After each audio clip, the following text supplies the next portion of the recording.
Fluminense venceu o Al-Ahly pela semifinal do Mundial de Clubes, está na final, aguarda agora o vencedor entre Urawa Reds e Manchester City. As equipes se enfrentam amanhã para decidir quem chegará à final para enfrentar a equipe brasileira, que no primeiro tempo a Adiel passou um sufoco ali, o Al-Ahly dominou, foi melhor e merecia sair pro intervalo com a vitória. Merecia Estevão Barros. Eu acho que, assim, eu comentei aqui na transmissão que a equipe do Al-Ahly só não estava à frente no placar ao fim da primeira etapa, muito pelo goleiro Fábio, mas também pela deficiência nas finalizações, né? Teve mais chance. É claro que o Fluminense teve as duas bolas na trave, mas em questão de quantidade, o Al-Ahly chutou mais ao gol, fez o Fábio trabalhar, inclusive por causa dele também, grandes defesas em que o Al-Ahly não conseguiu abrir o placar. Mas o Fluminense, talvez pelo nervosismo, talvez por ser a primeira vez em Mundial e toda essa emoção toda, essa adrenalina, sentiu um pouco o clima. A Al-Ahly veio para cima, marcou a saída de bola do Fluminense, pressionou em alguns momentos, assim, foi superior. Na maior parte do primeiro tempo foi superior. Só que pecou na finalização. O 0x0 ficou barato para a equipe do Fluminense, que depois, Estevão Barros, a gente vai falar aqui, mas assim, se jogar assim contra o Manchester City numa provável final, sinceramente, não sei se vai terminar 0x0, viu? Porque ao contrário do Al-Ahly, o Manchester City treina a finalização. O Al-Ahly perdeu muitas grandes chances de abrir o placar, estender o placar e complicar a vida do Fluminense, mas assim, contra o City isso pode ser diferente. Diante do que a gente viu no primeiro tempo, o Fluminense tem que esquecer os primeiros 45 minutos do Mundial. Ele tem que focar em melhorar essa equipe, entrar completamente concentrada na partida. Muitos jogadores ali sentiram o primeiro tempo. Acho que talvez o Felipe Melo foi destaque defensivamente, impediu muitas jogadas ali. Ele anulou o Karabakh, se bem que não é difícil anular o Karabakh, que não fez um grande papel, mas assim, quem trabalhou mais ofensivamente da equipe egípcia foi o El Shaaraty, com aquela jogada característica dele. Mas, como eu falei, pecaram muito na finalização, o 0x0 ficou barato para o Fluminense, que na segunda etapa conseguiu vencer, mas assim, no primeiro tempo nós vimos uma equipe egípcia dominante. E na segunda etapa, Adiel, a equipe do Fluminense voltou melhor, entrou mais ligada no jogo e, ao contrário do primeiro tempo, onde os egípcios começaram em cima e pressionando, dessa vez foi a equipe de Fernando Diniz quem foi para cima logo de cara. O gol demorou a sair, mas a equipe já tinha uma postura melhor. E depois, já na casa dos 20 minutos da segunda etapa ali, 30, aliás, não, 20 minutos da segunda etapa, o Marcelo sofre ali o pênalti e o John Arias converte, abre o placar para a equipe. Depois o John Kennedy, que saiu do banco também já no finalzinho, faz o gol que garantiu a vitória do Fluminense, ao meu ver merecido, porque na segunda etapa a equipe do Al-Ahly acabou sentindo a parte física e também tecnicamente já não conseguia executar jogadas com o primor da primeira etapa, né? A finalização nunca foi o primor, mas pelo menos a equipe construía jogadas, tinha ali um brilho. Já na segunda etapa o Fluminense foi quem controlou mais as ações do jogo. Com certeza. O Fluminense entrou mais focado, deixou a emoção e o nervosismo no vestiário. Imagina a bronca que o Fernando Diniz tenha gritado com a galera ali, tenha chiado muito. E o Fluminense voltou melhor, voltou colocando a bola no chão, voltou triangulando mais, dominando o meio-campo, anulando camisa 8 do Al-Ahly, o Taufik, que vinha muito bem organizando as jogadas ofensivas da equipe egípcia no primeiro tempo. Sem ele, a equipe egípcia se perdeu, o Fluminense dominou. Pronto. Claro, o Germancano não fez uma boa partida hoje, a gente tem que destacar isso. Mas ele participou bem ali em algumas jogadas e trabalhou mais como um meia ofensivo do que um centroavante. Isso foi um problema do Fluminense, que não costuma cruzar bolas na área, e quando cruzava o centroavante não estava lá. Quando o Marcelo sofreu o pênalti, o Fluminense já estava melhor, você disse muito bem, Estevão Barros. Foi no momento decisivo da partida ali, porque a superioridade física era perceptível, né? O Al-Ahly já tinha sentido. Só que o Fluminense não estava conseguindo traduzir essa superioridade física em finalizações. Então conseguiu abrir a equipe do Al-Ahly depois do gol. Uma jogada individual do Marcelo, que deu uma caneta ali, e um pênalti bem cobrado pelo John Arias. Mas antes disso, a superioridade física era só toque de bola, muita posse, mas finalização mesmo estava difícil.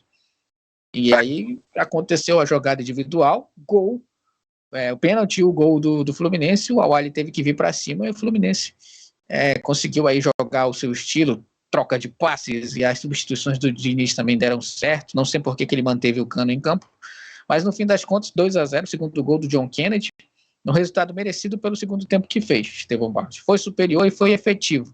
Futebol também é efetividade. Não adianta você ter 30 finalizações e não acertar nenhuma. Então, parabéns à equipe do Fluminense, merecedora, e chegou na final. Pois é, agora olhando. Só um adendo, isso faz a gente querer repensar esse modelo aí que é adotado no Mundial de Clubes, porque, como o Adiel falou, visivelmente o Al-Ahly teve uma queda física muito grande depois dos 10 primeiros minutos do segundo tempo. Isso porque já veio de um jogo competitivo contra o Al-Ittihad, que, apesar da vitória, é uma equipe que tem Benzema, que tem Kanté, onde a equipe jogou numa plataforma de jogo muito mais defensiva, que exigiu muito dos atletas do Al-Ahly.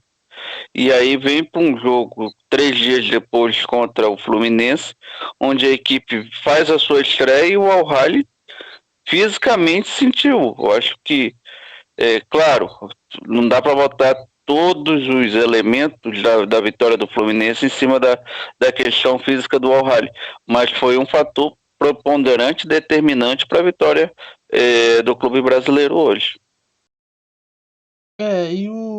Olhando agora para essa final contra possivelmente o Manchester City, o City obviamente, se chegar, é obviamente amplo favorito, né? Não tem o que discutir. Mas qual que é a expectativa agora? Qual que deve ser a expectativa da torcida diante desse cenário? É ir para se divertir, como gosta de dizer o Maurício Barbieri? Como é que o Fluminense deve encarar esse jogo?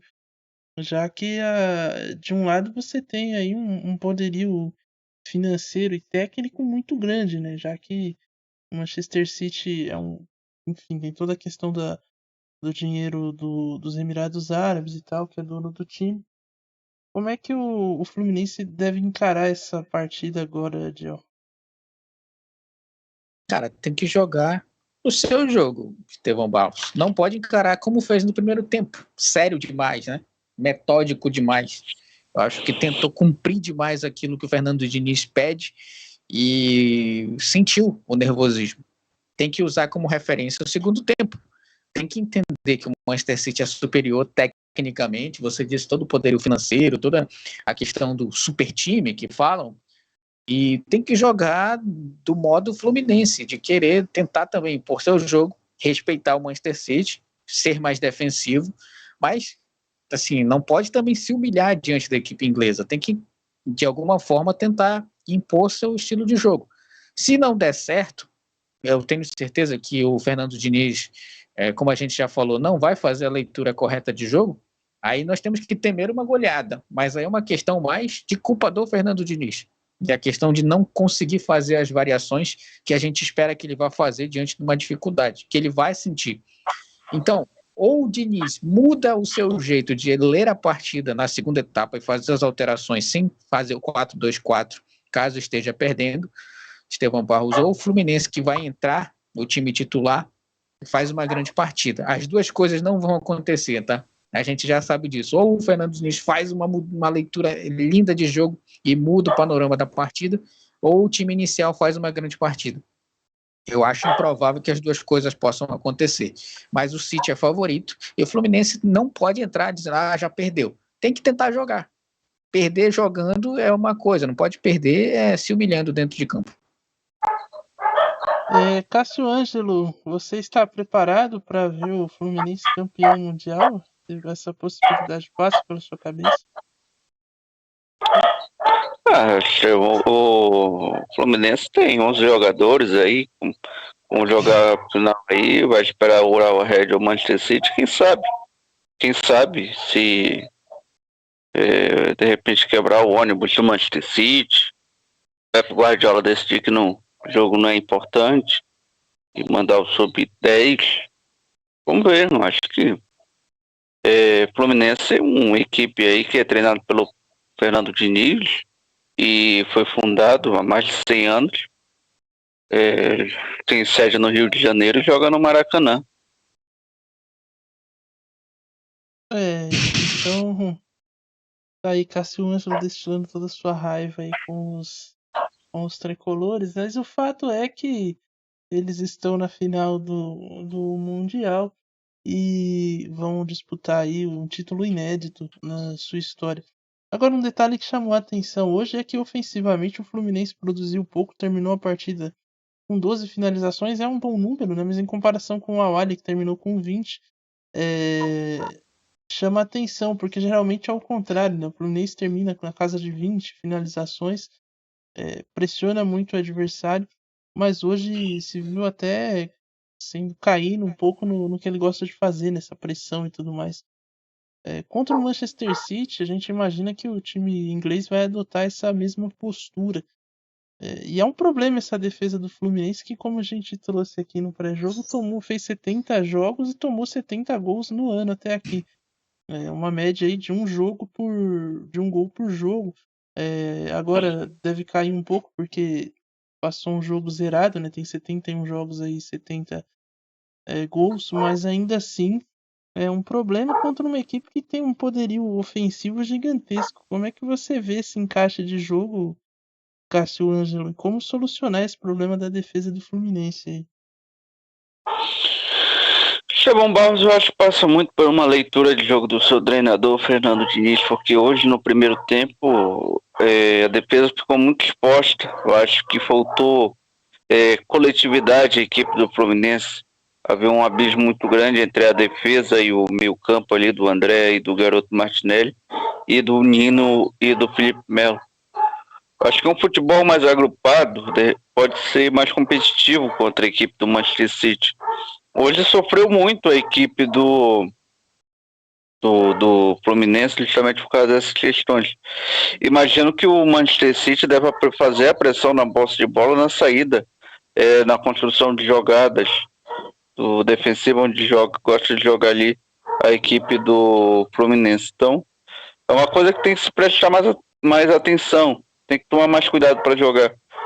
Manter a posse de bola defensivamente, mas também buscar logo essa aproximação rápida e buscar sair jogando.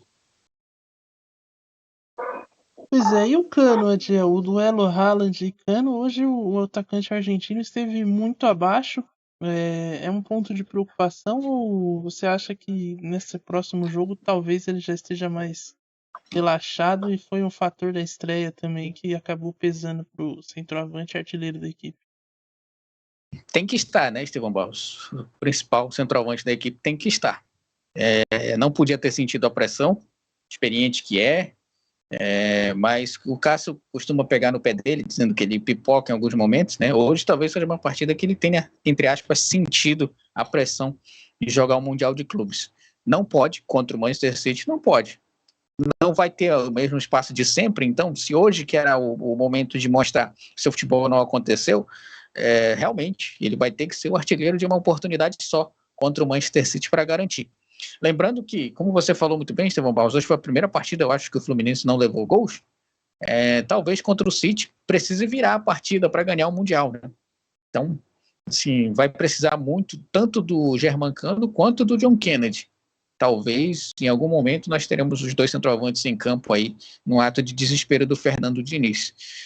Precisa sim, o Fluminense vai precisar do seu centroavante e o Germancano precisa sim entrar no Mundial de fato, precisa estrear, precisa jogar bola, porque hoje foi uma partida abaixo do que se esperava dele.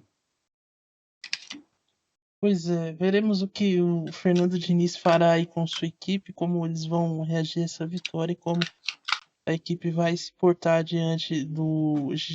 Eu ia falar gigante em inglês, mas enfim, acho que já dá pra falar, né? Conquistou, vem dominando o futebol inglês. Primo E rico. financeiramente é um gigante aí. Hoje é o clube de Manchester, Nath, já que o rival tá numa pindaíba aí, numa fase horrorosa. Mas, enfim, veremos aí. O jogo acontece na sexta-feira. Antes tem a final a partir das 15 horas. Antes nós teremos amanhã, na terça, o Urawa Reds encarando o Manchester City. E 11h30 da manhã, na sexta, tem a decisão do terceiro lugar contra Al Ahly e o perdedor do jogo de amanhã, quem sair derrotado, encarará os egípcios. Urawa É, Reds. possivelmente, né? Essa é a expectativa.